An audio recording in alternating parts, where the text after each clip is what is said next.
আপনি কি আপনার অফিস বা বাড়িতে হাজার হাজার বা লক্ষ লক্ষ টাকা আইটি বিল দিতে দিতে ক্লান্ত? আপনি কি এক ধাপে আপনার কয়েক লক্ষ টাকার আইটি বিল জিরোতে নামিয়ে আনতে চান? তবে আজকের ভিডিওর পরবর্তী অংশগুলি আপনার জন্য। আজকে থেকে আমরা শুরু করছি একটি নতুন সিরিজ, যেখানে আমরা বিভিন্ন রকম ওপেন সোর্স সফটওয়্যার এবং তাদের ইউজ সম্পর্কে আলোচনা করব। Hello, I am Vikram Karmakar from cyber tech computer centre. আজকে আমরা দৈনন্দিন অফিসের কাজে খুবই প্রচলিত একটি সফটওয়্যার বা রাইটিং সফটওয়্যার, যা মাইক্রোসফট অফিসের word processing software, Microsoft Word নামে পরিচিত, তার একটি অল্টারনেটিভ লিব্রা অফিসের রাইটার নিয়ে আলোচনা করব।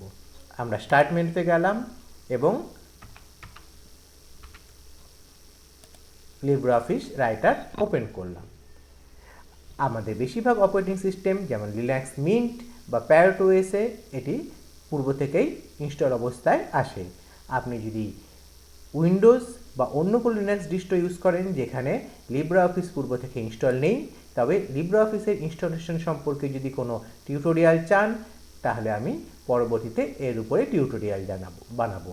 আপনারা যদি মনে হয় যে আপনাদের লিব্রা অফিসের উপরে কোনো টিউটোরিয়াল প্রয়োজন আছে, তবে নিচে অবশ্যই কমেন্ট করে জানাবেন। এখানে আমরা ফাইলে গেলে, সেভ অপশনে গেলে আমরা যে উইন্ডোটি দেখতে পাবো তা হচ্ছে এই উইন্ডোটি। এটি একটি সেভ উইন্ডো আসলো। এবং ফাইলে গেলে এখানে যদি আমরা সেভ অ্যাজ অপশনে যাই, তবে যে উইন্ডোটি দেখব সেটিও সেভ উইন্ডো। তাহলে কি দুই ক্ষেত্রেই আমরা একই উইন্ডো দেখতে পাবো।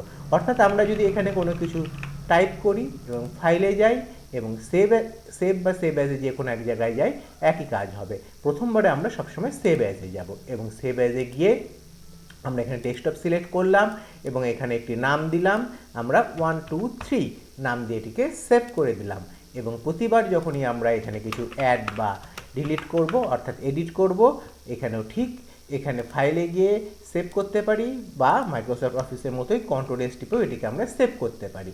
অর্থাৎ এক্ষেত্রে আর নতুন করে সেভ অ্যাজ উইন্ডো আসবে না।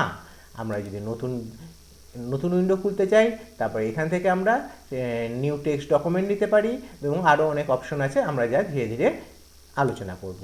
এবার আমরা যদি এই উইন্ডোটাকে বন্ধ করে দিই, তবে এটি বন্ধ হয়ে যাবে। আমরা আবার গেলাম, রাইটার ওপেন করছি, ফাইলে গেলাম, ওপেন করলাম এবং ডেস্কটপে গিয়ে আমরা যদি এই ফাইলটিকে আবার 1 2 3 ওপেন করতে চাই, তবে আমরা আবার এই পূর্বের ফাইলটি দেখতে পাবো। এখানে আমরা সিলেক্ট করলাম, এখান থেকে আমরা এর কালারও চেঞ্জ করতে পারবো টেক্সটের, যেমন আমরা এখানে এটিকে রেড করে দিলাম। এবং অন্যান্য জিনিসও আমরা চেঞ্জ করতে পারবো, যা ধীরে ধীরে আমরা এই ব্যাপারে যত ডিপে যাব তত ধীরে ধীরে আমরা জানতে পারবো। এখানে একটা কথা মনে রাখবেন যে লিব্রা অফিসের রাইটিং সফটওয়্যারের এক্সটেনশন এরকম হয়, অর্থাৎ ODT।